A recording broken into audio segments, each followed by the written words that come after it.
The spotlight hammered my skin, hot and unfeeling, as I stood center stage in the small auditorium. A dozen faces pressed me into submission, well-dressed, their eyes assessing, arms folded, waiting for me to stumble. My slides glowed on the screen, revealing the unseen, a documentary journey. My suit collar chafed, sweat crawled beneath my armpits. My voice cracked, I swallowed and tried again. My aim is simple. There are communities in Los Angeles most of us never see, lives unfolding in motel rooms, in day labor lines, people rendered invisible. I want to bring their stories. A sharp cough cut through. The woman in the front row, glasses perched on her nose, scrawled a note. Instantly my tongue thickened. "We're not here to hear about your passion, Mr. Cabrera," a man grumbled, not looking up from his phone. "Investors want business models, not vanity projects." I tried to smile. "There's already preliminary interest from." "From whom?" Another shot back, bored. "You've had some interest for 3 years running, haven't you?" I felt tiny. I know it isn't conventional. But these stories, these people matter. Documentary can change things. They shifted, restless. One young man made no attempt to mask his grin. At the end, no one clapped. The woman told me politely they'd be in touch. I packed my things, hearing their laughter fade behind me. In the empty lobby, I stood gripping my bag while grief pressed down, weighty and real. Outside, the sky was burning orange, the way only LA can do it, streaks of dirty pink above the strip mall signs. The city's noise rolled over me. I walked to the bus stop. My car had broken down last week, one more embarrassment, and I sat. Motionless buses groaned by, blasting fumes and pop music. I texted my sister, no luck, she didn't answer. My family's apartment lay across town, in a quiet grid of squat houses and overgrown lawns.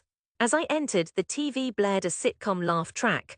Mom folded laundry, eyes sliding over me with concern. Dad didn't look up from his phone. My brother Daniel sprawled at the kitchen table, pigeon-toed, flipping through college brochures.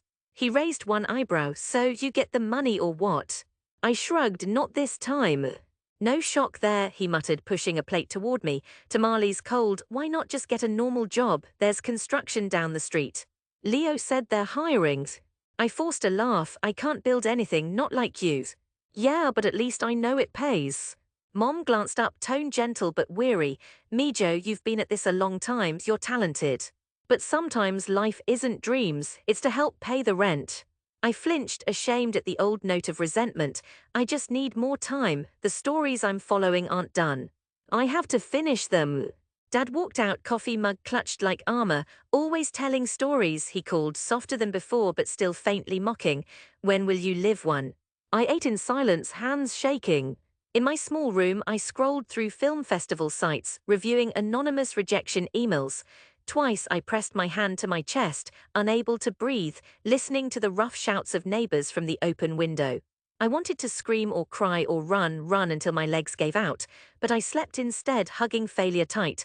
For months, time blurred. Mornings started with job boards, continued with stringing together freelance video work, editing wedding videos, shooting real estate walkthroughs. Every day I carved out hours for my project. I followed Linda, a mother living in a one-room motel with 2 children, to her job cleaning office buildings. I filmed Quyen, a Vietnamese refugee, in his garden coaxing squash out of arid soil. I took the bus with Lorenzo, a quiet boy passing food to day laborers from his battered backpack. It wasn't glamorous and it was endless. They didn't trust me at first. I had to earn it every day, showing up, offering rides, sometimes just sitting while Linda cried over an empty fridge. Sometimes I walked home in the blue-black dark, hungry, pockets empty except for stray quarters.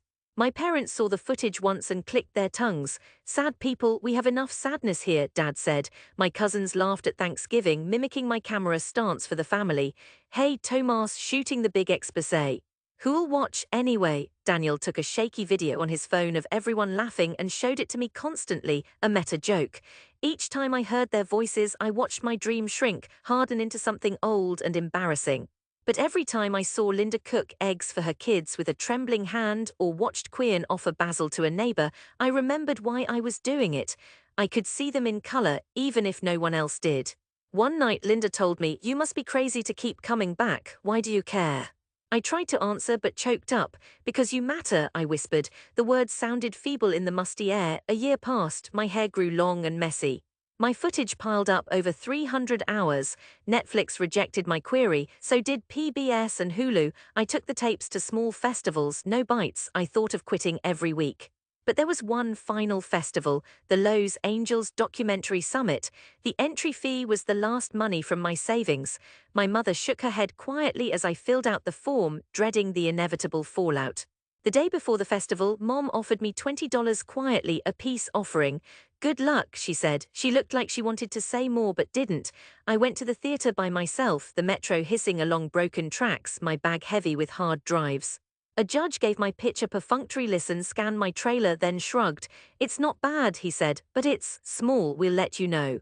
I remember standing in front of the theater, sun in my eyes, breathing hard.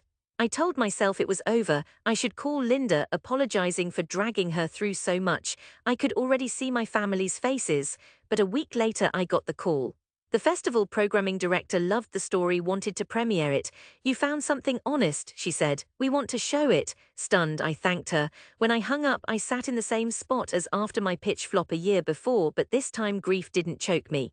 Instead, there was a cold, sharp clarity, a piercing light where the old dream had been. I wept sitting in taco shop plastic chair holding my phone. For once, I let the world blur. News traveled fast. Festival posters went up. My film's title in bold, blocky letters, Unseen Lives, the Real Faces of LA. My parents looked at the ad in the paper, uncertain. Dad shrugged. One movie, just a hobby, right? Daniel made a face. Wake me when it's on Netflix.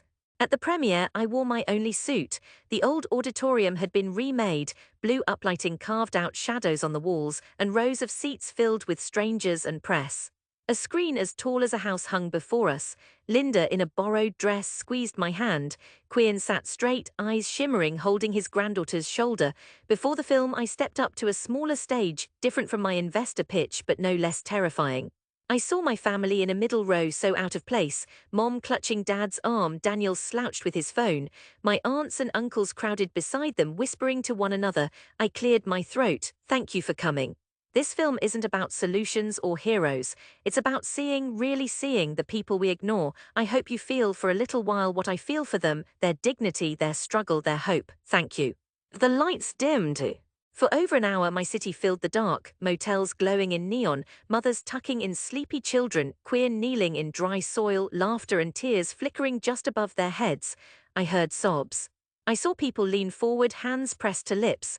When the credits rolled, I didn't look for applause, but it came, loud, insistent, building until it pressed into my skull, my skin, my bones. Linda hugged me, crying. Quinn nodded, hands shaking. Others came, strangers, festival organizers, local journalists, shoving business cards at me, asking for interviews. But I turned, searching for my own family. I found Daniel staring at the screen, stony. He saw me looking and quickly looked away. Dad dabbed his eyes, pretending not to.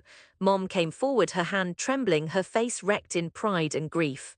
You did it, Tomas, she whispered, voice breaking. She hugged me with a fierceness I'd never felt. Dad nodded behind her, not trusting himself to speak. After, reporters cornered me. How did you get such raw access? What drives you? People called me filmmaker, storyteller, artist. I felt like an imposter to all of it, but I smiled, thankful. The next day, the film hit local press. An executive producer from a major streaming service called, inviting me to coffee in Santa Monica. I took the meeting. When she asked what I'd make next, my hands trembled, but I told her, I want to keep telling these stories. There's more to see, she smiled and talked about budgets and contracts. I heard the number, and it was more than my father made in 5 years. In the months that followed, everything changed. TV spots, radio interviews, features in art magazines, awards trickled in. Linda found better housing thanks to a community response. The motel manager, once suspicious, now waved when I passed. Quinn was invited to a garden council to speak about refugee community plots. Lorenzo's family had more calls for help, offers of jobs, but what mattered most was going home. I walked through our old door, arms full of groceries, dropping the bags on the counter. My mother's eyes widened every time I handed her cash for rent or gave Daniel my old laptop for his classes. For the first time, I had enough. At Sunday dinner over arroz con pollo, my uncles peppered me with questions. How did you get it to Sundance? Will they show it in Mexico? I answered as best I could, suddenly proud, feeling the old shame thawing. Daniel waited until after everyone had drifted out to the porch, beers in hand. He stood by the kitchen window tracing circles on the glass. "You were really good up there," he said finally, his voice rough but sincere. "I was wrong." I grinned, nudging him. "You'll be in my next film then." He rolled his eyes but smiled. Sometimes I visited the motel with Linda, camera hung around my neck, new projects brimming, but it was different now. People knew my name, some would call out, asking if I would tell their stories. I always tried to listen. Some days I still remembered that first stage, the blaze of yellow light, the hiss of doubt. Those wounds didn't evaporate. But I carried them like trail marks on a map, proof I'd traveled farther than anyone ever dreamed. I knew what my father meant once, when would I live a story. I think I always had.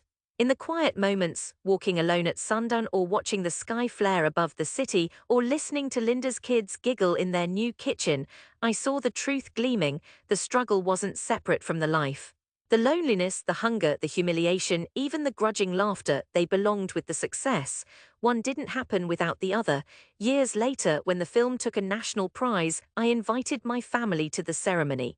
They arrived together, Mom in a new dress, Dad in a sharp jacket, Daniel in a borrowed tie. We stepped onto the broad carpet outside the theater, cameras flashing. As I walked onto the stage to accept the award, I could see my family in the front row. Their faces weren't mocking anymore, their cheeks were shining with tears. In that moment, everything narrowed, the lights, the applause, the city noise falling away. I saw them and they saw me, not a joke, not a dreamer, but someone who'd made something real. Someone who had come home, and that was enough.